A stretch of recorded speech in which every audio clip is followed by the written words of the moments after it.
question. Are we allowed to present today or it's too late? I'm sorry, did you hear a question? She said, do we allow present today? No, it's on Tuesday on Zoom. Okay? Okay. This Oh com- no, I'm saying the other project, the presentation. she what? The presentation. Oh, I'm sorry, she wants to do the presentation, not the project? Yes, the presentation. Oh, you have to do that in person. Okay. So maybe a week from today you do it. Okay? Okay, perfect. Okay, thank Yeah. you. Okay, thank you. Okay, so last class, I'll just briefly go right quickly over what we did, the different types of diagrams we covered. Let's see if you remember them. So we'll start with these are basically chapter 5, the different diagrams. We didn't finish the last one, so okay, so what's this called? Remember what this is called?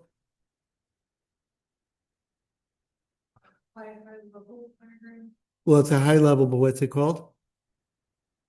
A use case diagram, right? So it's telling you where which parts of it tells you high level, like what services are offered by the program and who outside the program will interact with it, right?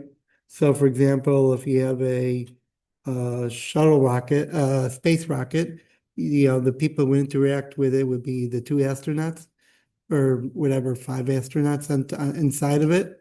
It may be NASA mission control. Those would be the actors, right? Who interact with it, right? Um, or like, yeah, so that's an example. Okay, this we said is a very high level, and this is called a what? A context diagram. And another example here is that basically we're in the middle and it doesn't really show anything except who we interact with outside our system, right? So for example, this program or our online community is in the context of advertisers, users, content creators, community manager, etc., right? Those are where we're going to fit in, right? What world are we going to be in, right? Where's our program? What's the environment of our program, right? So um, it's similar to the use case, except it's at a higher level, right? Um, it doesn't, okay. And then remember what this is called? Remember, what type this is actually from the book. What type of diagram is this? Yeah, The user. right, activity, right, right. And where do you start and where do you end? The square is the blue circle and the end is dark. Right, the circle with a bullseye, that's what's called, the bullseye. Right, right. I made it too big, but you got the idea. Right, so always start at this and end over here, and then um, you would start over here, then you would branch off over here, then you would wait over here. Does all this sound familiar? Right, does everybody know how to read this? Right? And then you fork either this way or that way, and then over here you fork again, and then finally you all merge together, and then you do three things, and then you wait till all three things are done, and then you're done. Okay? That's how you read it. Okay? Any questions? Okay, no questions. So these are more detailed about it. This is a same thing as the one above, except that it's as more it's a also an activity diagram, but it's called the swim lane, meaning because it shows you which objects are doing which activities. Okay? So it's a little bit more detail than this one over here. This one doesn't show who's doing what, right? Which people are doing which activity. But this does. This shows you how the activities are divided up among 4 different people. Okay? So in addition to whatever else it says, right? And we mentioned one thing that's interesting about this is what? That you could possibly get what? An endless loop, right? Right. You could always be right, not approved, and you could try and if it won't. I don't know what. Well, usually when they. Uh, They're like. It's okay. I clean the carpet once a week. Well, I'm sorry, what'd you say? Following even more. Yeah, right. Yeah, that. Yeah.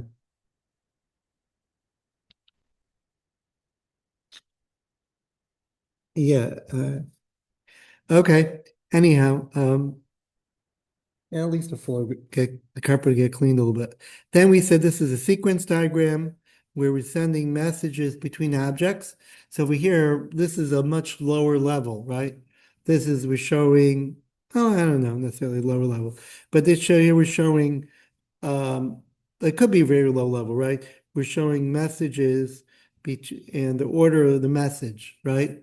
And we said that these 3 things up on top are called um, the lifeline, and this is the activation bar, which tells you how much time they're active, which I don't know why we care.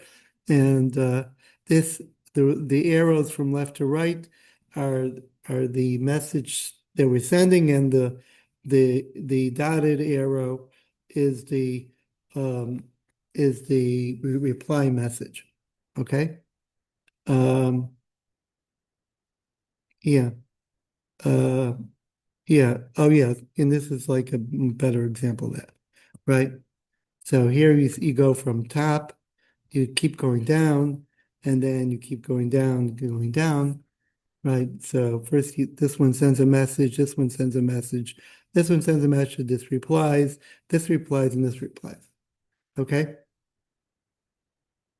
So if I were to ask you which lifeline is the most active, I don't even know the answer. Let's say which lifeline is the least active, what would you say?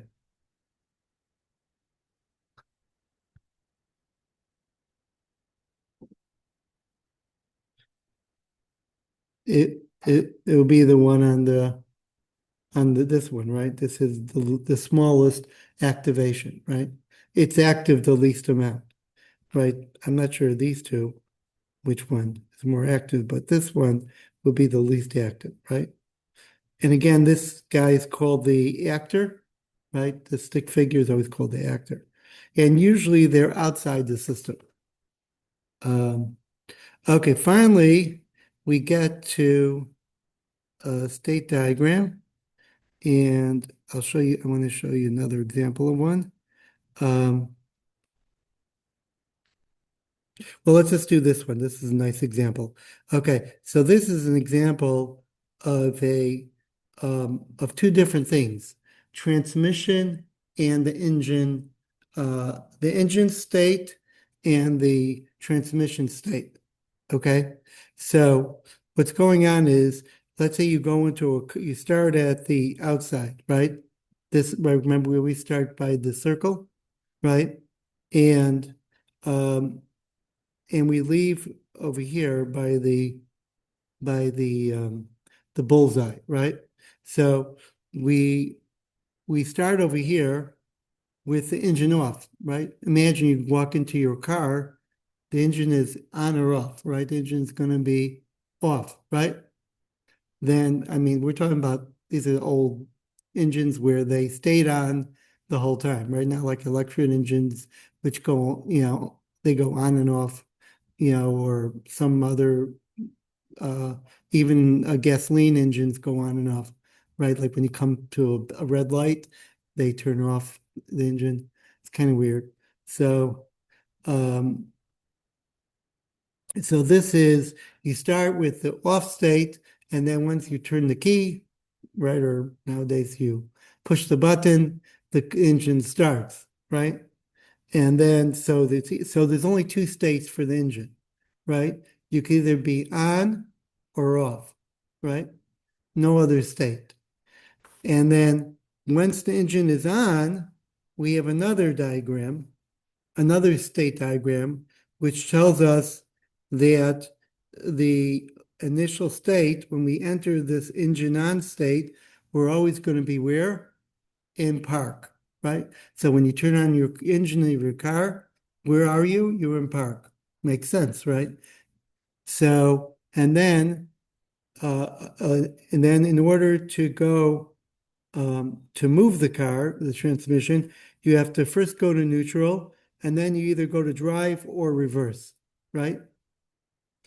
And then if you're in reverse, in order to get out of the car, you have to go to neutral park, and then you could exit the engine on state, and then you're back at the engine off state. You see that? So here's the engine off state. Yeah, this is really should go, it's really drawn, yeah, it should really, um, let me just correct it a little bit. Um,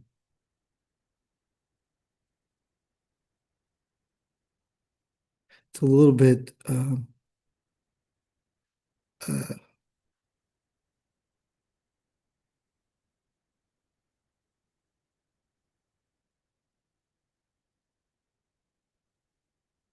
I'm losing it. Uh,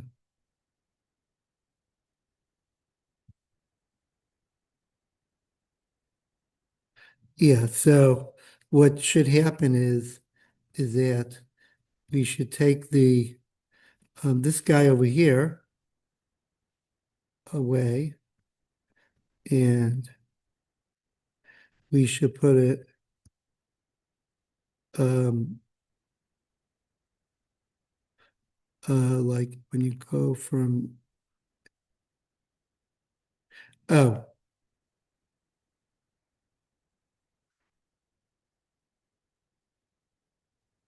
okay. Oh, wait, I'm sorry. Yeah, this is how it should go. So this should be like over here, and I'll put that right over here. Put it right over here, and then get rid of this.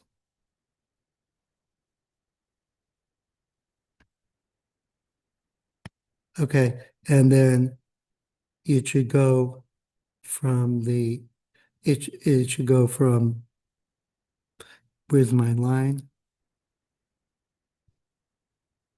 It should go from here to here. Oops.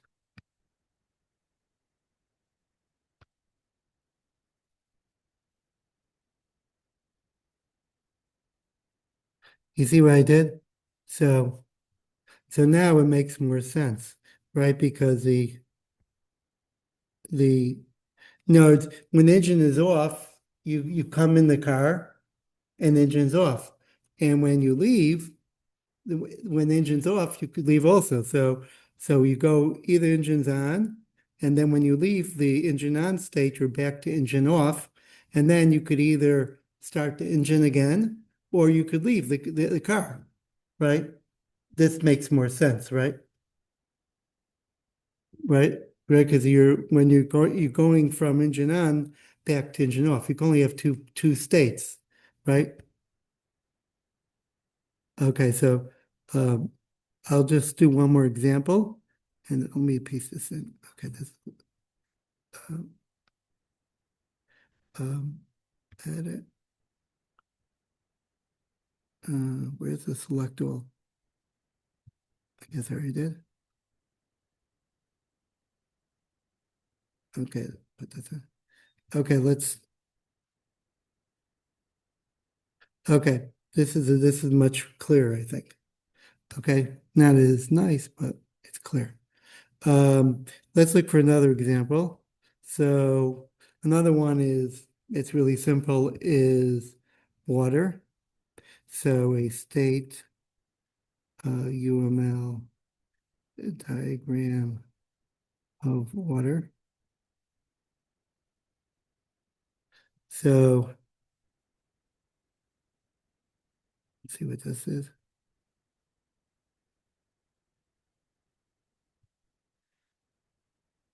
So for example, over here, initially it starts out as a liquid, and then it goes from a gas, and then it goes to a liquid, and then it goes to a solid. I think there's actually a fourth state, right? I forgot what it's called. But basically, I think there's something above gas, plasma. That's above gas, right? Okay. So, right. Um, so this is another example of a state diagram because you notice we're talking about only one thing, right? And we're talking about, or two things, right? In this example over here, we were talking about two things, right? The state of the engine, which was just on or off, and then the state of the transmission, right?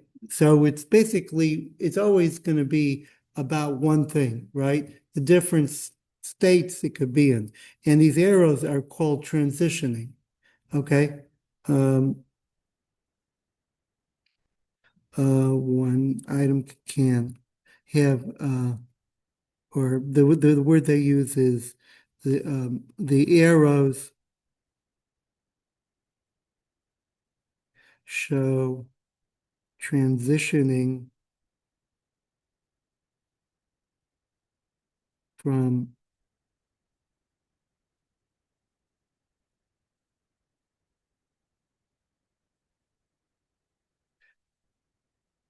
now, a problem that I see with state diagrams is that some people make everything into a state. So, for example, let's look at, yeah, even look at these state diagrams. Like some of them are like, they're not really state diagrams. They're really, um, no, it's, they're really, they're really activity diagrams and they call them state diagrams, but they're not. Like, for example, this thing over here. Um,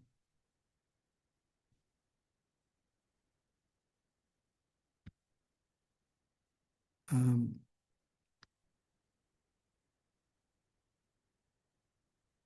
right. So for example, over here, it's a, it's not really a state.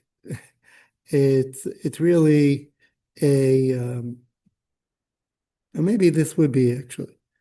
Uh, it's showing you again, this is showing us two different, two different states, right? This is I can't read that, read card, eject card, uh, card is, oh, so it has a card, um,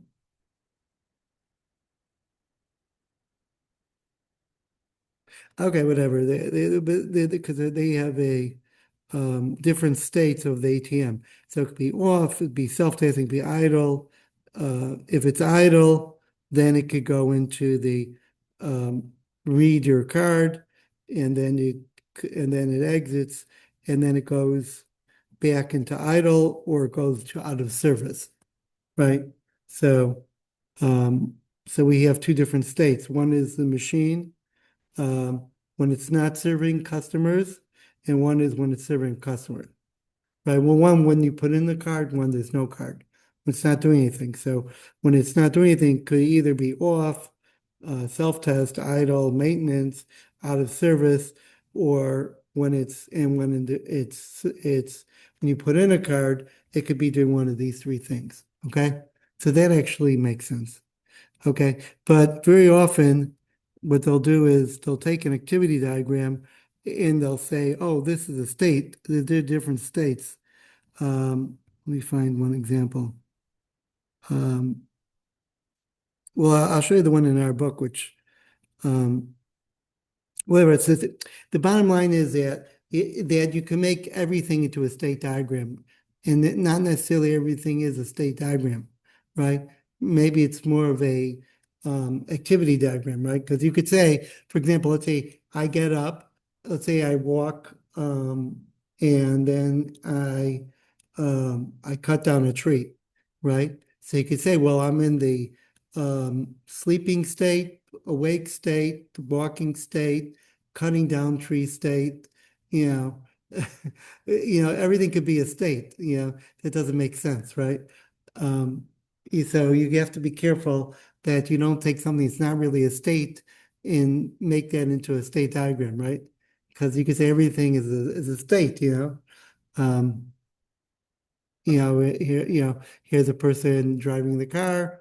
That's a state. They're a state of driving a car. Or the car is being, um, yeah. I mean, it could get a little bit, you know, um, a state of a person driving the car, a state of a mechanic fixing the car, a state, like it gets a little bit, ridiculous. Yeah. So you got to be careful, right? So state diagrams just be focusing on one object and show you the different states it could be in. So like, right, so that way it's clear because that's really what it's meant to show. It's not meant to show a whole different bunch of activities. Okay. Like a person, I would say, is either awake or asleep. Maybe those are the only two states I would put a person in. I wouldn't say a person is writing a book. That's another state. That's not really, it's activity, right? I would say, either awake, sleeping, they're, I don't know, maybe dreaming. Maybe that's a state, but I wouldn't put like activity they're doing and make that into a state. Okay. Like now the person's exercising, so they're in their exercise state, That's a little bit ridiculous, right? That's really not the person, it's really something that they're doing. So, um, yeah, so it actually, I saw this first in our book, which no one probably looked at, but he actually has a toaster, a microwave oven, and he has that as a state pattern, which I think is a little bit, it does many activities. It's not really a state. There's a button, like he has like the microwave is on high, the microwave is on low, the microwave is you push the button, I don't think that those are more like activities that the microwave does, right? I don't think I would call the door being open a state of a microwave. It's more of an activity. Okay, you could argue with that, but in my opinion, it becomes very it makes it very confusing, right? So state diagram should be pretty simple and straightforward. Shouldn't be like a bunch of different activities. Okay, so that's it for diagrams. So now we're up to chapter 6. Okay, so any questions so far? Okay, so I'm gonna make sure that no one's waiting. Nope. And somebody's chatting. Okay. Okay, so now let's do chapter 6. Wow, is that the AC? That's loud.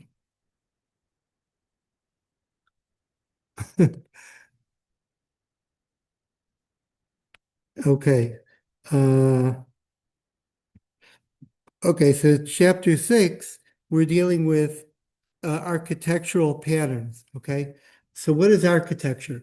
Architecture it's not like design patterns were was like low level, like how you arrange code to work so that it's, it's object oriented, it's reusable, it's simple to understand.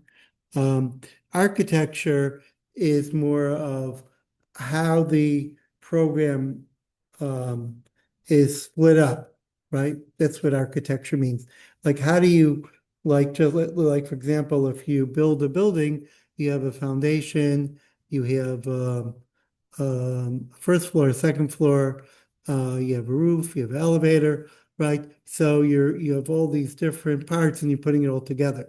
So so in computer software, architecture is how the different parts are arranged, right? In other words, like we're going to have one part over here. Like for example, if you're writing a web software, right? So you're always going to have two parts, right? What are the two parts? For every website, right? What are the two parts? Right, the front end, which is what? Like the browser, right? What you see on the browser, and the back end that processes the queries, right? Or that serves the page, right? So you always have two, that's called client server because the browser is called the client and the web server is called the server. So that's called client server architecture. So you have one or many clients making requests from one server, right? Or servers actually nowadays. You have more than one server. Um, so that would be an example of client server architecture, as opposed to like let's say I write a program that works on like for example, if I look at Chrome, right, itself, right, this is actually um, the program itself is not client server, right? It's a application running my computer, right? So this is just um, it might have a different architecture, but it's not client server, right? Because it's just a program on my machine, right? And um, I don't know about Google uh, Sheets, how that works. I don't know if that's local or I don't think it's local, right? It's also client server, right? Um, but it's pretty cool because someone told me you could use it offline. I don't, do you ever hear that? Oh, you could? So then it's not always client server, right? Or maybe, It's like a hybrid. yeah, maybe it's a hybrid. Maybe when, is there like, you could do it local until you come into the, But you cannot save it on, what? and you can work on those bill, but you should wait for online. Right. When you go online, then it updates the internet. Right. So like stores it locally until you connect to the internet. That's good for the subways because you can only get the internet at the stops. I don't know, yeah, right, do you ever notice that? You only get internet at stops, in between stops, there's no internet. So that would be really good for subway typing. Okay. Um, so let's look at computer architecture. So what okay, let me open it up.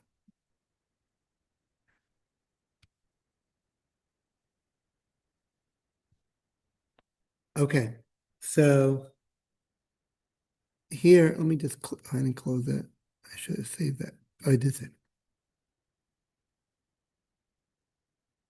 Okay, so the first thing we always want to do is if we're doing some application, the first thing you always want to do is see how you don't want to, we never want to reinvent the wheel, right?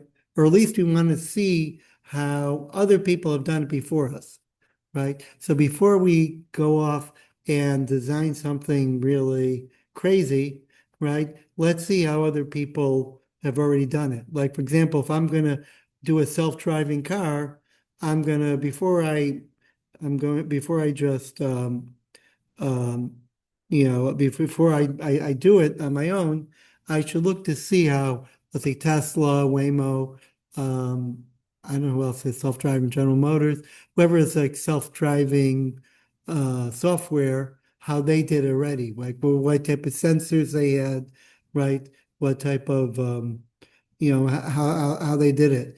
And then once I see how they did it, then I could see, okay, do I have a better idea?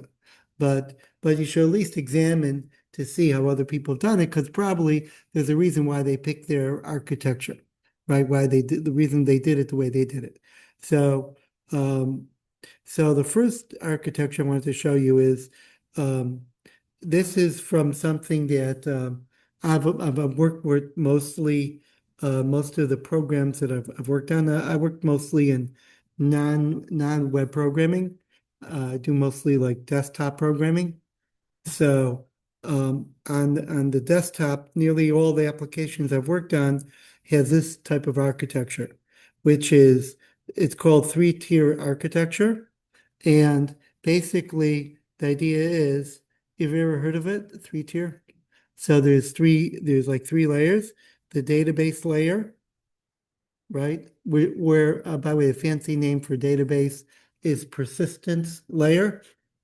And then you have the application layer, which is also known as like the business logic. And the top is the presentation layer, which is what the user sees. And the advantage, and the way it works is that each layer only speaks to the layer below it or above it. So, for example, the middle layer could speak to the database and it could, let's say, send the desktop information to be displayed, right?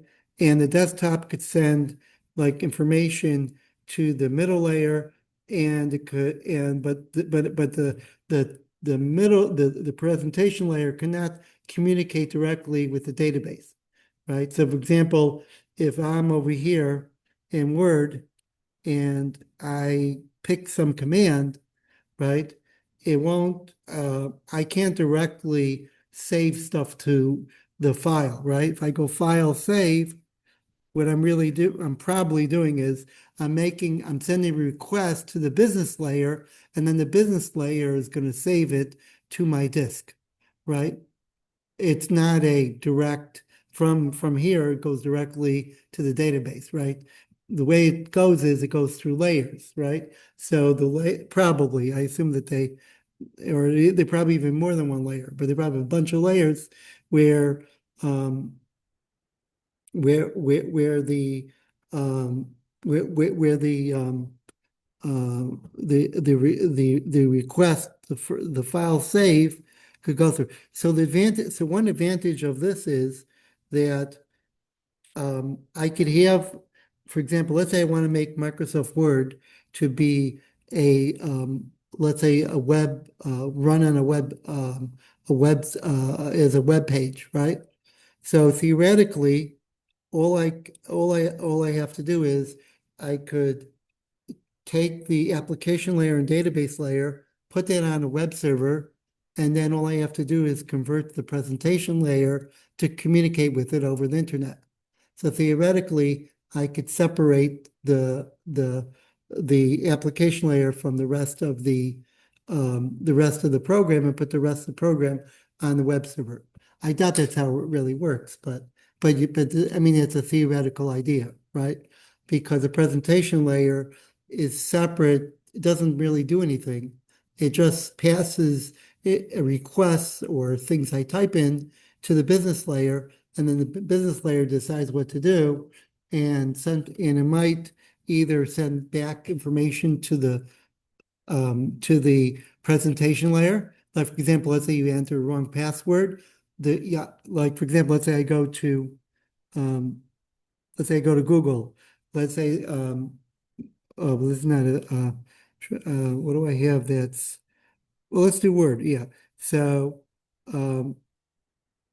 yeah, so let's say in Word, let's say, for example, I want to save it to a bad name, right? Let's say I want to do save as, and I want to save it to, I don't know what's illegal in the name, probably this, I don't know if these are illegal characters. Probably one of these are illegal characters. One of these, right? So if I probably want to save it as this, it's probably going to give me hopefully it'll give me a error. It saved it? Oh no. I thought it would fail. Whatever, I thought there would be some illegal characters in there. Anyhow, but the idea is, let's say this would be an illegal file name, right? So basically I would send it to the business layer. The business layer, right over here this would be the presentation layer, and then it would send my request to the when I hit save, it sends it to the business layer, and then the business layer will decide, it might say bad name or something or too long. Must be something I could do wrong. I can't believe they take everything. Maybe exclamation marks. Oh, I know this is not going to work. Right, colon. This. Yeah. So if I do this, okay. So over here, um, so over here, so the business layer, maybe it tried to save it, or it just knew that it's not a good file name. So it sent back to me to display this message that it's invalid, right? So it told me on the presentation layer to display there's something wrong with the name that you gave us. And I hit OK, and then, and then the cycle continues, right? So basically, what I see is the presentation. What I consider Word is not really Word. It's really just a presentation layer of Word. The actual program, I don't see, right? We never see that part, right? When you use Windows, all you see are icons. You don't actually see the program itself that's running, right? You're just looking at the presentation part of it. So anyhow, the number of reasons why this architecture is good. Okay, so I think I wrote it down here. Okay, so the first reason is that we have to always divide a project into different parts, right? So one way of dividing a project is along the lines of specialty. So, for example, some people are they're graphically good.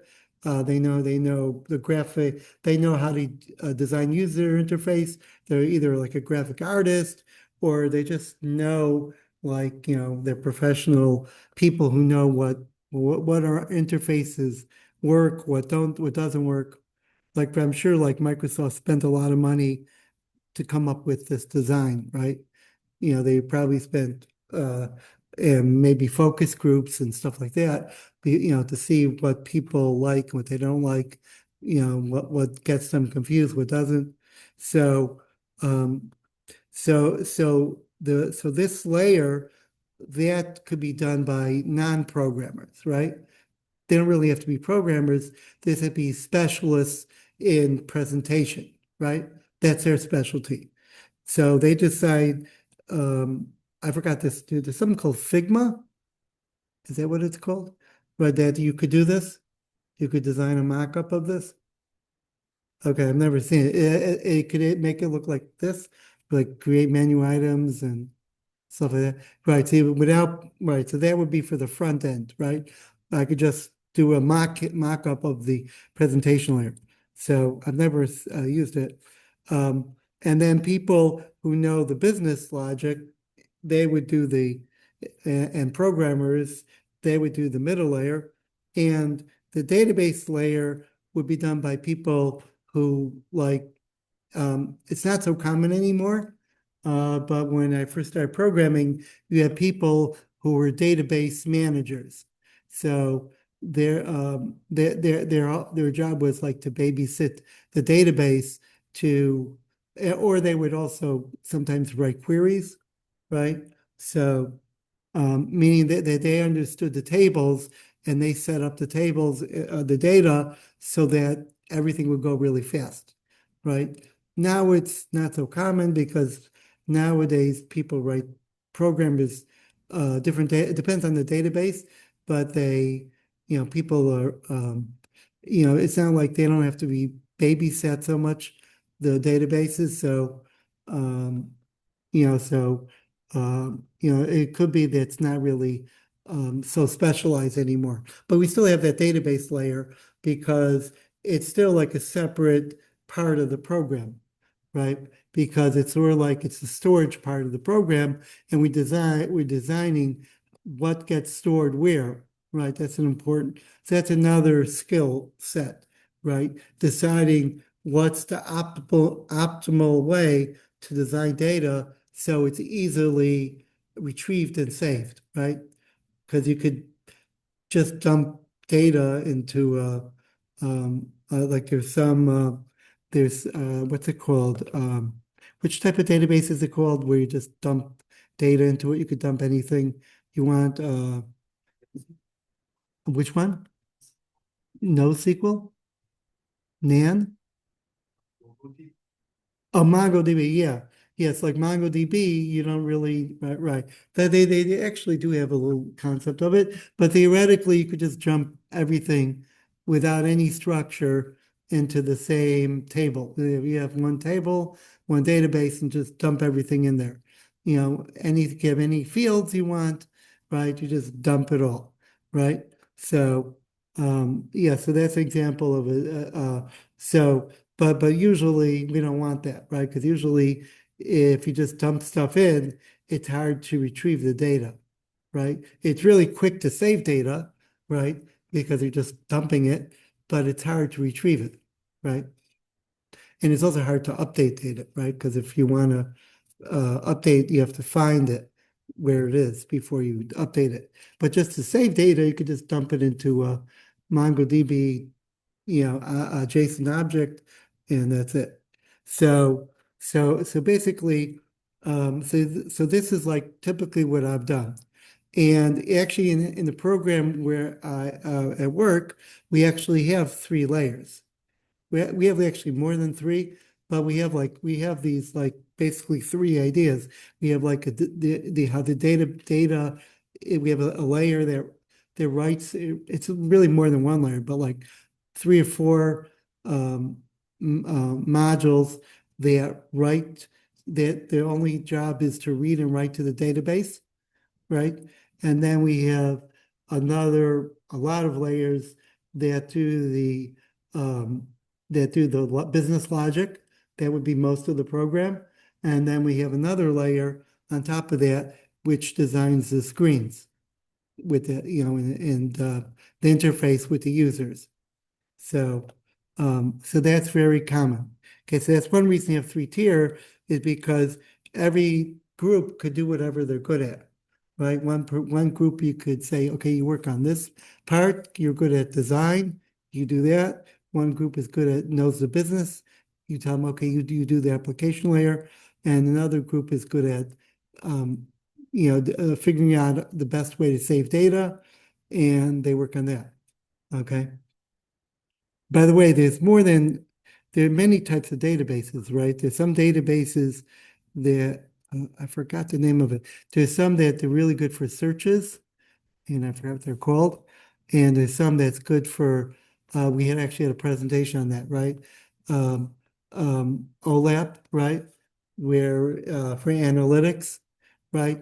Where the database is divided, is preset with different, I think they're called measures, so that it's able to handle like really hard questions, right? So the data is like divided up for these difficult types of questions that we could ask it. Like we could say like how many males buy this product in January, stuff like that. So it would have that data, already set up for us, right? Or which country buys the most soap during Christmas, something like that. So questions that that might be for regular database might not be good at, but these databases they're designed to answer these type of questions. So, but I'm talking about just OLTP, where we're just, as we're going, we need to save the data. Like Amazon, when you buy something, they have to save it somewhere, and they have to note that there's one less of the quantity, right? But I noticed Amazon, it keeps on saying there's only a few left. Every time I go, there's only one left. I'm thinking, what? I just bought the, yeah, how's the only one left? Yeah, so I'm surprised. I know like Temu does it, right? They say like that I was used to, but I didn't think Amazon. But I don't know. A couple of times Amazon, it says like only one left or something. So a little bit surprised. Um, so yeah, they're trying to put the pressure on you to make a decision, right? Okay, I guess they're using their AI to know that something like that works on me. Like they wouldn't show it to you, they would show it to me maybe. And maybe for you, it would, for someone else, it would, you know, make the price a little bit lower, or I don't know how else they could change it. You know, maybe they change the order that, but it shows you, based on the person who's looking at it. So, whatever the AI does. I really don't like this thing, but they call it where the price changes, like you go to the store. Uh, Yeah, that's really disgusting. Like, yeah. Like you went in the morning, the price was this, and then you go back, you want it to be, you expect to be that price, all of a sudden, yeah, you know. And pretty soon it's gonna have a camera and see who's buying it, and they'll change the price per, I don't think you're, I don't know. I never understood that. You're allowed to, like, I never understood how you could go to a doctor and the doctor charges one insurance one amount, another insurance a different amount. And then if someone pays in cash, they charge even more money. Like how could you charge for the same thing, different prices? I don't know how that's legal. It doesn't sound like something that's honest, right? Sounds somewhat, feels dishonest.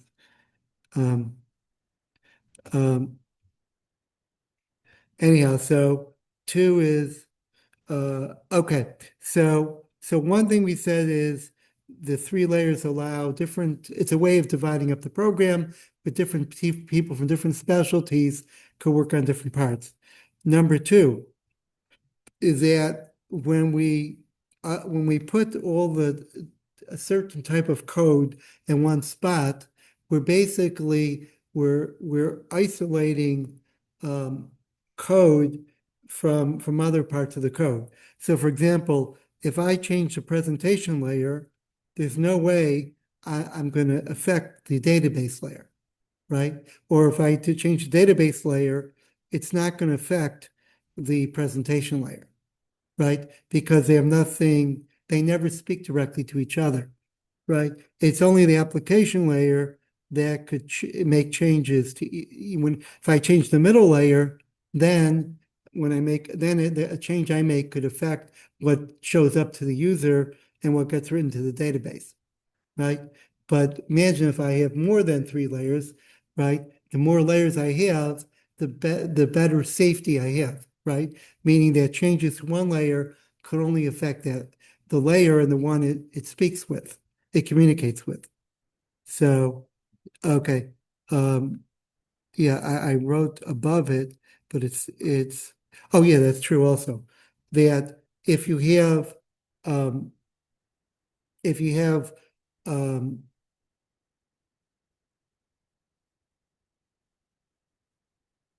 okay, this is um oh yeah, actually that's true. Um yeah, actually you're right. If in other words, if I break the application layer, I can only affect the presentation layer, not the database layer. I made a mistake, I'm sorry. So in other words, no, but okay, well, um I mean I could break, yeah. In other words, I won't break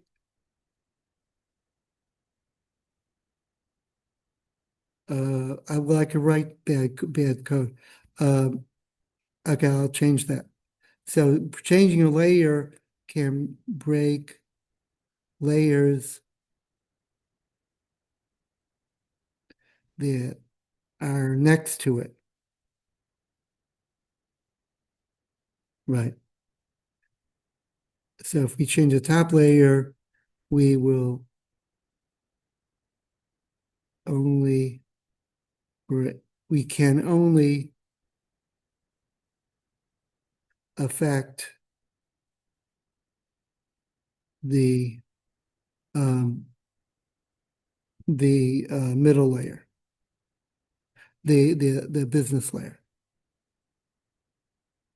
Yeah, I just realized that if you change the business layer, you could break you could sort of you could write wrong data to the database, right?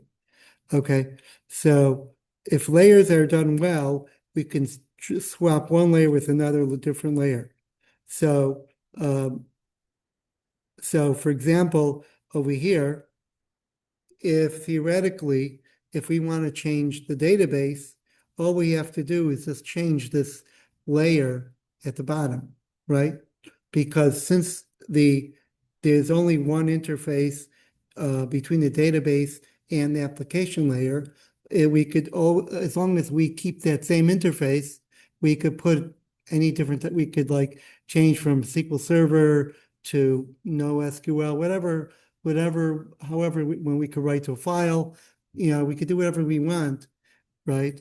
As long as we keep the same method of communication between the two. Okay? Does that make sense? Or remember the example I gave, like we put Microsoft Word as a web page, and we could put the application layer and the database layer on a web server, right? So you could replace you could replace different layers with it's easy to swap out one layer and put in another layer, right? Or let's say you need this program to run on a non-Windows machine. It could be that all you have to change is the presentation layer, but everything else will work on, let's say, an Apple computer. It could be, right? So, so that might work. Or maybe you could put it on a smartphone as long as you change the presentation layer. Okay, so that's it for today. And then Tuesday we're having the projects online, and then we're going to then Thursday we'll continue in class. Okay. Okay, so I'll see you on Tuesday evening. It's starting at 7. What? For the project, could be make it for the on Zoom or the sunshine how do we I'm sorry? So for the project, are we just like we'll be just coding as well, or we'll just show you like how we did it and we'll Oh, no, you just show me how you did it. Explain the code to me. Oh, See, but put it on a Google Drive or somewhere where I can look at it. We can look at it together, and I can look at it later on. Okay. Yeah, some shareable. I Yeah. think you said like if you do it on Revit, so I don't know, I haven't used it for a while, it will change a lot. No, so don't use Revit. Just use Google Drive. Put it in a folder and share it with me. Okay. I don't know. Yeah, it was very hard. I had to watch videos. Like before it was video Revit, but now I think they added a lot of features. Yeah, forget about it. Very Yeah. good actually.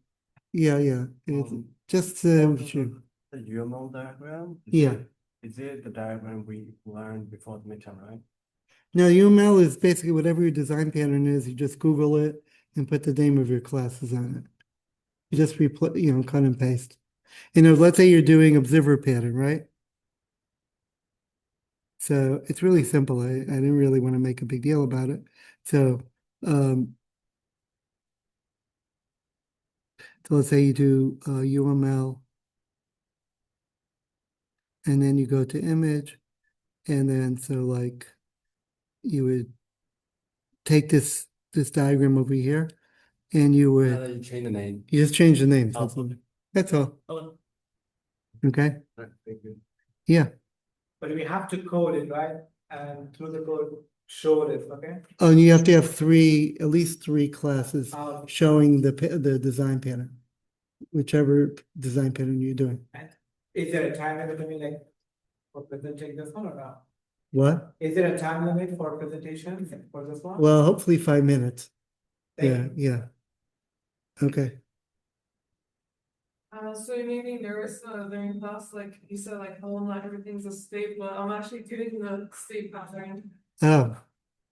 Right, but it's different than this is the UML state, not the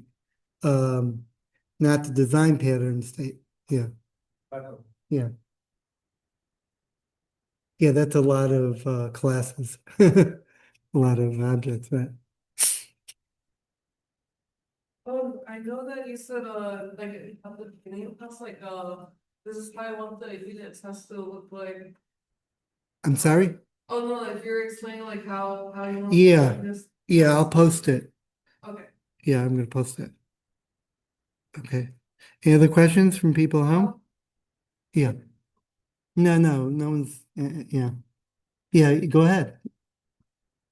Okay, good night.